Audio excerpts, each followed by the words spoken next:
Hello everyone. हम पिछले lecture में जहाँ तक पढ़ चुके हैं उसके आगे आज कंटिन्यू करेंगे। तो आज हमको पढ़ना है आधुनिक आवर्त सारणी की प्रवृत्ति। तो आधुनिक आवर्त सारणी में जो जितने प्रवृत्ति के आधार पे आवर्त सारणी को बनाया गया है तो उसके बारे में हम पढ़ेंगे। जो जो प्रवृत्तियाँ हैं आधुनिक आवर्त सारणी की, जैसे संयोजकता, परमाणु साइज यानी परमाणु आकार या परमाणु त्रिज्या, फिर किसी तत्व का जो धात्विक और आध्यात्मिक गुणधर्म होता है, इसके अंतर्गत हम सबको पढ़ना है। तो आज सबसे पहले हम पढ़ेंगे संयोजकता। तो हम जानेंगे संयोजकता होता क्या है। तो यहाँ पर लिखा है किसी भी तत्व की संयोजकता उस परमाणु के बाहरी कोश में उपस्थित संयोजकता इलेक्ट्रॉनों की संख्या से निर्धारित होती है। तो किसी किसी परमाणु का जब हम इलेक्ट्रॉनिक विन्यास करते हैं तो उसके जो कोश होते हैं तो उनमें सबसे बाहरी कोश का जो इलेक्ट्रॉनिक विन्यास होता है, तो जो इलेक्ट्रॉन होते हैं वही डिसाइड करते हैं कि उसकी परमाणु की संयोजकता कितनी है। संयोजकता इलेक्ट्रॉन क्या होते हैं? जो सबसे बाहरी कोश में जो इलेक्ट्रॉन होते हैं उनको हम संयोजकता इलेक्ट्रॉन कहते हैं। अब कोश चार होते हैं, के, एल, एम, एन। पहले कोश में के में 2 इलेक्ट्रॉन रखे जा सकते हैं, एल में 8, एम में 18 और एन में 32 इलेक्ट्रॉन रखे जा सकते हैं। अब हम इलेक्ट्रॉनिक विन्यास कैसे करते हैं? देखिए, हाइड्रोजन का इलेक्ट्रॉनिक विन्यास करना है तो पहले के में 1 इलेक्ट्रॉन रख देंगे। ठीक, अब इसमें एक ही इलेक्ट्रॉन है तो इसमें एक ही रखेंगे, क्योंकि देखो जितना परमाणु क्रमांक होता है उतना ही प्रोटॉन नंबर और उतना ही इलेक्ट्रॉन नंबर होता है किसी उदासीन परमाणु के लिए। अगर उदासीन नहीं है तो इलेक्ट्रॉन की संख्या बदलेगी, ना कि प्रोटॉन की।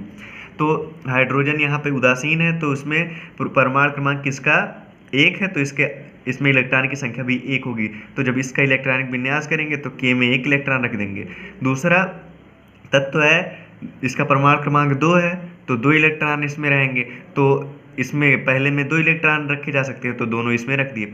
लिथियम में अब देखो 3 इलेक्ट्रॉन होते हैं तो इसका इलेक्ट्रॉनिक विन्यास करेंगे तो 2 इलेक्ट्रॉन के में रखेंगे। अब 2 से ज़्यादा इसमें रख नहीं सकते, अब 1 इलेक्ट्रॉन यल में पहुंचा देंगे। अब इसमें हम क्या देखते हैं, इसमें संयोजकता कैसे निर्धारित करते हैं इसकी। हाइड्रोजन में अब देखेंगे इसका सबसे बाहरी कोश के ही माना जाएगा, क्योंकि इसका अंतिम कोश का इलेक्ट्रॉन इसी में आ गया। तो अब 1 इलेक्ट्रॉन इसको और मिल जाए तो ये अस्थायित्व को प्राप्त कर लेगा, यानी अक्रिय गैस तत्व जो कि हीलियम के बराबर हो जाएगा। तो यानी अगर ये 1 इलेक्ट्रॉन ले लिया या फिर 1 इलेक्ट्रॉन किसी को दे दे तो फिर ये अस्थायित्व को प्राप्त कर लेगा, यानी इसकी संयोजकता 1 हो गई। अब ये एक अक्रिय गैस तत्व है तो ये ऑलरेडी अस्थायी है, तो फिर इसको कोई इलेक्ट्रॉन लेने या देने की ज़रूरत नहीं है, लेकिन बहुत अधिक ऊर्जा देने पर ये इलेक्ट्रॉन अपना त्याग सकता है। तो अब हम देखेंगे कि लिथियम में जब इलेक्ट्रॉनिक विन्यास करेंगे तो फिर 2 इसमें हो गया, 1 इसमें। अब इसको 7 इलेक्ट्रॉन चाहिए अस्थायित्व को प्राप्त करने में, तो 7 इलेक्ट्रॉन तो किसी से ले नहीं सकता, मतलब बहुत ज़्यादा एनर्जी की, बहुत ज़्यादा ऊर्जा की ज़रूरत पड़ेगी। लेकिन अगर 1 इलेक्ट्रॉन त्याग दे अपना, अगर 1 इलेक्ट्रॉन अपना दे देता है तो अस्थायित्व को प्राप्त कर लेगा। इस प्रकार इसकी संयोजकता 1 मानी जाएगी। तो हाइड्रोजन के बाद हीलियम, लिथियम, फिर हम देखेंगे बेरिलियम का। बेरिलियम का इलेक्ट्रॉनिक विन्यास करेंगे तो 2 इलेक्ट्रॉन के में रख देंगे, तो इसका ये कोश पूरा हो गया। अब बचा 2 इलेक्ट्रॉन, 2 को यल में रख देंगे।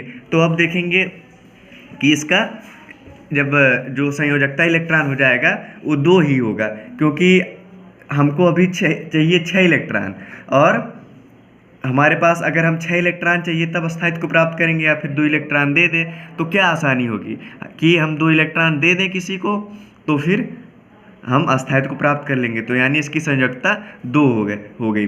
इसी तरह हम आपको बता देंगे कि 20 जो तत्व हैं, पहले hydrogen, helium, lithium, beryllium, boron, carbon, nitrogen, oxygen, fluorine, neon, sodium, magnesium, ऐसे करके 20वें तत्व तक आप लोगों को करना है पहले इलेक्ट्रॉनिक विन्यास।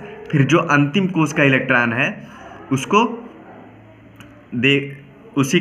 देख के उसी आधार पे संयोजकता डिसाइड करना है। अब मान लीजिए हम किसी तत्व का लेते हैं, जैसे परमाणु संख्या 12 है मैग्नीशियम का हम कर दे रहे हैं। मैग्नीशियम का इसका परमाणु क्रमांक 12 है, 12।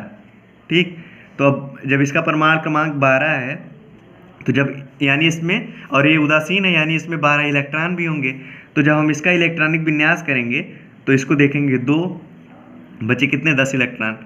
अब इसमें यल वाले में 8 इलेक्ट्रॉन रख सकते हैं, तो इसमें यल में रख दिए 8, अभी बचे 2 इलेक्ट्रॉन।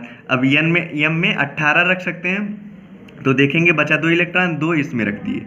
यानी अब इसका ये दोनों कोष पूरे हो गए, तो हम इनमें नहीं देखेंगे। संयोजकता इलेक्ट्रॉन सबसे बाहरी कोष वाले पे डिपेंड करता है, सबसे बाहरी कोष के इलेक्ट्रॉन पे डिपेंड करता है कि क्या संयोजकता क्या होगी उस तत्व की। तो फिर इसमें 2 इलेक्ट्रॉन है, तो 6 इलेक्ट्रॉन और मिले, 6 इलेक्ट्रॉन, यानी अगर किसी को 18 नहीं हो रहा है, 8 ही हो जा रहा है, तब भी ये अस्थायित्व को प्राप्त कर लेगा। यानी 6 इलेक्ट्रॉन इसको और मिल जाए तो ये अस्थायी हो जाएगा। तो लेकिन सबसे ज़्यादा आसान क्या होगा, 6 इलेक्ट्रॉन ले कि 2 इलेक्ट्रॉन दे दे, तो 2 इलेक्ट्रॉन देना ज़्यादा आसान होगा। तो इस प्रकार इसकी संयोजकता 2 है। अगर इसी प्रकार हम देख लें कि 16 एक परमाणु क्रमांक है जो सल्फर का होता है, तो सल्फर का हम देख लेते हैं। तो जब इसका इलेक्ट्रॉनिक विन्यास करेंगे तो 2 पहले में हो गया, ये कोष पूरा हो गया। फिर अब बचा 14 इलेक्ट्रॉन, अब 8 इसमें हो गया, बचा 6 इलेक्ट्रॉन। अब ये जो 6 इलेक्ट्रॉन है, यानी हम इसमें 18 तक भर सकते हैं, तो 6 इसमें भर दिए हम, ठीक। तो हो गया ये हमारा 6। अब देख रहे हैं 6 इलेक्ट्रॉन यहाँ पे, अगर हम 2 इलेक्ट्रॉन ले लें तो हमारा अस्थायित्व को प्राप्त कर जाएंगे, या फिर 6 इलेक्ट्रॉन दे दें तो हम अस्थायित्व को प्राप्त कर लेंगे। तो क्या आसानी रहेगी, अब यहाँ पे ये आसानी रहेगी कि हम 2 इलेक्ट्रॉन ले लें। तो इस तरह अगर ये 2 इलेक्ट्रॉन ले लेगा तो ये अस्थायित्व को प्राप्त कर लेगा, यानी इसकी संयोजकता 2 है। संयोजकता मतलब क्या होता है कि अगर मान लो कोई तत्व, कोई 2 यौगिक है, जैसे कोई 2 तत्व मिलकर यौगिक बना रहे हैं, तो जो तत्व आपस में इलेक्ट्रॉनों का वो करते हैं, हिस्सेदारी करते हैं, उसको ही संयोजकता कहते हैं।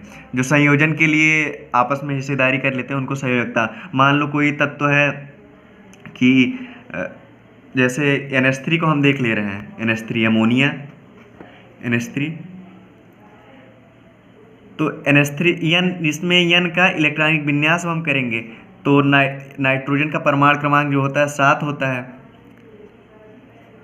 तो हम जब इलेक्ट्रॉनिक विन्यास करेंगे तो K के लिए 2 इलेक्ट्रॉन, अब बचे 5 इलेक्ट्रॉन, तो L में 8 रख सकते हैं, तो पाँचों L में ही आ जाएंगे। तो अब इसके लिए आसानी क्या रहेगी कि हम 3 इलेक्ट्रॉन ले लें, इसकी यानी संयोजकता 3 होगी, ठीक, या 3 होगी। तो अब और हाइड्रोजन की संयोजकता 1 है, तो अब इसमें 1 2 3, यानी ये 3 हाइड्रोजन से संयोग कर सकता है। इसकी संयोजकता, ये संयोजकता मतलब यह कितने अन्य परमाणुओं से संयोग कर सकता है, यानी कि जैसे मान लो कि नाइट्रोजन है ये, ठीक, तो इसमें इसकी संयोजकता जब करेंगे इलेक्ट्रॉनिक विन्यास तो हमको 3 प्राप्त हो रही है। तो जब हाइड्रोजन से ये संयोग करेगा तो फिर हाइड्रोजन की संयोजकता 1 है और इसकी संयोजकता 3 है, यानी ये 3 हाइड्रोजन से आसानी से संयोग कर लेगा। तो इस तरह हमने कुछ तत्वों का संयोजकता बता दिया। अब 20वें तत्व तक जो है मैं आप लोग कर लेंगे। पहले इलेक्ट्रॉनिक विन्यास इसी तरह करेंगे, K L M N, उसी आधार पर इलेक्ट्रॉनिक विन्यास करेंगे। उसके बाद फिर आप लोग उसका संयोजकता निर्धारित करेंगे। अगर जिस तत्व का नहीं आएगा उस तत्व को कमेंट बॉक्स में बता देंगे। अब एक क्वेश्चन है कि आवर्त सारणी में जब बाईं से दाईं ओर जाते हैं तब कैसे बदलता है संयोजकता। तो जब हम देख रहे हैं कि जब आवर्त सारणी यही है, आवर्त सारणी में जब हम इधर से इधर चलते हैं तो संयोजकता किस प्रकार बदलती जाती है। तो यानी जब हम इधर से जाते हैं, बाईं से दाईं ओर जाते हैं हम लोग, तो संयोजकता प्रत्येक एक आवर्त में कोषों की संख्या, जो कोष रहेंगे उनकी संख्या समान रहेगी, लेकिन संयोजकता इलेक्ट्रॉनों की संख्या बदलती रहती है। इसका आंसर ही हो गया। मैंने ऐसे मौखिक मैं पिछले लेक्चर्स में समझा चुका हूँ, इसको मैं ऐसे बता दे रहा हूँ। अब जब ऊपर से नीचे आते हैं तो कोषों की संख्या बदलती है, लेकिन संयोजकता इलेक्ट्रॉनों की संख्या समान रहती है। यानी कि संयोजकता इलेक्ट्रॉन, यानी जब इलेक्ट्रॉनिक विन्यास करेंगे तो अंतिम कोष में जो इलेक्ट्रॉन रहेंगे वो उनकी संख्या बराबर रहेगी, लेकिन कोष की संख्या बढ़ जाएगी। जैसे पहले मान लो एग्जाम्पल के लिए इसमें K रहेगा तो इसमें K और L दोनों रहेगा, लेकिन अगर इसमें लास्ट वाले में एक इलेक्ट्रॉन है तो इसमें L वाले में भी एक इलेक्ट्रॉन रहेगा, तो इसमें K L M हो जाएगा। तो K L में चाहे जो हो लेकिन M वाले में एक इलेक्ट्रॉन। फिर इसमें एग्जाम्पल के लिए देख लो K L M N है, तो फिर K L M N में चाहे जो हो लेकिन N में केवल एक इलेक्ट्रॉन होगा। तो फिर आज मैंने ये 4-5 क्वेश्चन बता दिए हैं। तो आज हमने 4-5 क्वेश्चंस कर लिए हैं, तो अब फिर नेक्स्ट लेक्चर में इसके आगे कंटिन्यू करेंगे। और हाँ, जो 20 तत्वों का इलेक्ट्रॉनिक विन्यास करना है, जिसका ना समझ में आएगा उसको कमेंट बॉक्स में बता देना। Thank you.